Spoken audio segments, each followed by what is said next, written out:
चलिए आगे बढ़ते हैं। धीरेन्द्र शास्त्री की आज से हिंदू एकता पदयात्रा दिल्ली से वृंदावन तक 150 किलोमीटर यात्रा करेंगे और पदयात्रा में देंगे सनातन एकता का संदेश। 16 नवंबर तक चलेगी हिंदू एकता पदयात्रा। यात्रा हिंदुओं के लिए किसी के खिलाफ नहीं है, ये धीरेन्द्र शास्त्री कह रहे हैं। यात्रा से हिंदुओं में एकता स्थापित करना लक्ष्य है।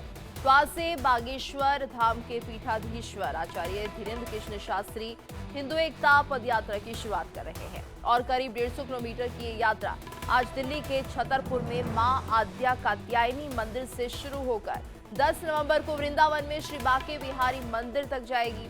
बाबा बागेश्वर के साथ इस यात्रा में देश के जाने माने संत, कलाकार और नेता शामिल होंगे।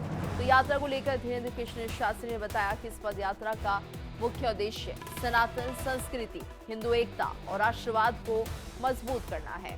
यात्रा के लिए अब तक 40,000 से ज्यादा लोगों ने ऑनलाइन रजिस्ट्रेशन कराया है और इस पूरी यात्रा में लाखों श्रद्धालुओं के शामिल होने की उम्मीद है। तो यात्रा में 7 संकल्प लिए जाएंगे, जिनमें धर्मांतरण रोकना, लव जिहाद पर लगाम के साथ साथ हिंदू धर्म में भेदभाव खत्म करना भी शामिल है। तो यात्रा में 15 रथ होंगे, जिनमें हिंदू दर्शन की कई झांकियां होंगी। ये पूरी यात्रा साथ साथ चलती हुई नजर आएगी और ऐसे में ये रथ भी उस दौरान साथ ही रहेंगे, इस यात्रा का हिस्सा बनेंगे। तो यात्रा को लेकर बागेश्वर धाम के पीठाधीश्वर ने कहा कि यात्रा हिंदू समाज के लिए है, किसी के खिलाफ नहीं है। तो 16 नवंबर तक ये यात्रा चलेगी। हिंदू एकता पद यात्रा इसे नाम दिया जा रहा है। यात्रा हिंदुओं के लिए है, किसी के खिलाफ नहीं है, ये भी पंडित धीरेन्द्र शास्त्री कहते हुए नजर आ रहे हैं। तो यात्रा से हिंदुओं में एकता स्थापित करना इस यात्रा का लक्ष्य है। यात्रा के लिए अब तक 40,000 से ज्यादा लोगों ने ऑनलाइन रजिस्ट्रेशन कराया है इस यात्रा का हिस्सा बनने के लिए। इस पूरी यात्रा में लाखों श्रद्धालुओं के शामिल होने की हालांकि उम्मीद जताई जा रही है।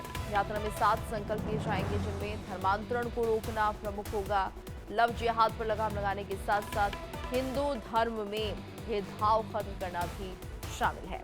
तो यात्रा में 15 रथ होंगे जो कि इस पूरी यात्रा के साथ रहेंगे और इसमें कई ऐसी झांकियां होंगी जो हिंदू दर्शन कराती हुई नजर आएंगी। तो यात्रा को लेकर बागेश्वर धाम के पीठाधीश्वर ने भी कहा है कि यात्रा हिंदू समाज के लिए किसी के खिलाफ नहीं है। दिल्ली से वृंदावन तक 150 किलोमीटर की यात्रा जिसकी शुरुआत होने जा रही है और सनातन एकता का संदेश इस दौरान दिया जा रहा है। 16 नवंबर तक हिंदू एकता पद यात्रा चलेगी। दिल्ली से वृंदावन तक ये यात्रा है, 150 किलोमीटर की यात्रा है और पदयात्रा में सनातन एकता का संदेश दिया जाएगा। साथ ही संकल्प किया जाएगा कि किसी भी हालत में धर्मांतरण को रोकना और ऐसे में लव जिहाद पर लगाम लगाना। इसके अलावा और भी ऐसी बातें जो कि हिंदू धर्म से जुड़ी हुई है, जिसमें हिंदुओं की एकता और जाति के नाम पर हिंदुओं का भेदभाव ना होना भी एक मुख्य उद्देश्य है, जिसका प्रण लिया जाएगा और पदयात्रा में सनातन एकता का संदेश दिया जाएगा। तो 16 नवंबर तक चलेगी हिंदू एकता पदयात्रा और ऐसे में यात्रा हिंदुओं के लिए किसी के खिलाफ नहीं है। ये बड़ी बात जो कि पंडित धीरेन्द्र शास्त्री ने कही है, क्योंकि इस यात्रा को लेकर तमाम तरह के बयान भी सामने आ रहे थे, जिसमें कि लगातार इस यात्रा को लेकर जब सवाल उठाए जा रहे थे, तो ऐसे में ये पंडित धीरेन्द्र शास्त्री का एक जवाब है उन लोगों के लिए। और ज्यादा जानकारी के लिए बात करेंगे संवाददाता प्रेम कौशिक से। प्रेम, तो इस यात्रा की शुरुआत होने जा रही है, दिल्ली से वृंदावन तक 150 किलोमीटर की यात्रा है, और क्या कुछ जानकारी इसको लेकर? देखिए गीतू, ये जो सनातन हिंदू एकता पद यात्रा है, आज सुबह यहाँ तो कात्यायनी मंदिर से इसका शुभारंभ होगा। शुभारंभ में यहाँ बड़ी संख्या में दिल्ली से यहाँ पर संत, महंत, धर्माचार्य और जितने भी सनातनी लोग हैं वो इकट्ठा हो चुके हैं दिल्ली से। और ये दिल्ली से 7 नवंबर आज से यह पदयात्रा शुरू होकर 16 नवंबर तक, 16 नवंबर में इसका विश्राम वृंदावन पर होगा। वृंदावन सत्यग्राम मार्ग स्थित मां वैष्णो धाम के बराबर में इसका जो आयोजन किया गया है विश्राम स्थल का। और इस साथ में ये बड़ी पदयात्रा है, 150 किलोमीटर की पदयात्रा है, हिंदू सनातन को लेकर है। इसमें कई मुद्दों पर लेकर चर्चाएं होंगी। इसमें गाय को लेकर चर्चाएं होंगी, गाय को राष्ट्रमाता घोषित किया जाए उसको लेकर चर्चाएं होंगी, यमुना शुद्धिकरण को लेकर चर्चाएं, अवैध धर्मांतरण को किस तरह से रोका जाए, श्री की जन्मभूमि मुक्ति को लेकर भी इसमें चर्चा है। तो विभिन्न चर्चाएं इसमें सनातन को लेकर होगी। बड़ी संख्या में यहाँ पर साधु संत महंत यहाँ पर मौजूद है और लाखों की संख्या में इस पदयात्रा से लोग जुड़ रहे हैं और सनातन की एक बहुत बड़ी पदयात्रा दिल्ली से लेकर और तक ये काफी लंबे समय बाद एक बार फिर आप देखने को मिल रही है।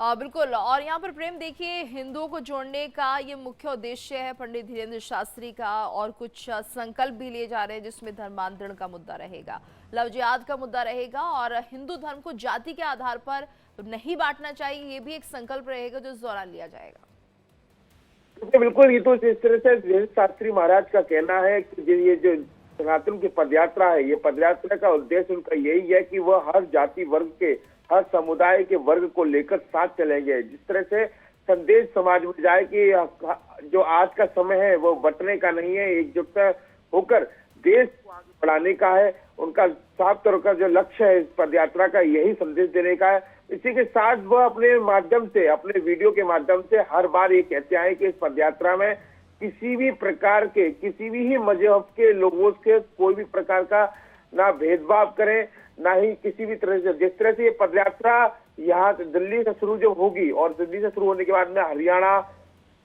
जो होते हुए उत्तर प्रदेश के मथुरा में आएगी, तो उसके साथ में उन्होंने कहा है कि किसी भी गिरजाघर हो, किसी भी मस्जिद हो, किसी भी प्रकार के, किसी भी धर्म के लोगों के, जो दूसरे धर्म के लोग हैं उसी के साथ में हुटरबाजी ना करें, उस पर नारेबाजी ना करें, किसी प्रकार किसी और के समाज के लोगों से अभद्रता ना करें। इस तरह से उन्होंने सभी से आग्रह भी किया है, और इसी के साथ हर राज्य की सरकार ने बिल्कुल में यहाँ और सभी का साथ मिलता हुआ प्रेम यहाँ पर दिख भी रहा है, और बहुत साफ शब्दों में उन्होंने कह भी दिया है कि सिर्फ हिंदुओं को जोड़ने के लिए है और इसका कोई अन्यथा मतलब नहीं है। धन्यवाद आपका इस पूरी जानकारी के लिए।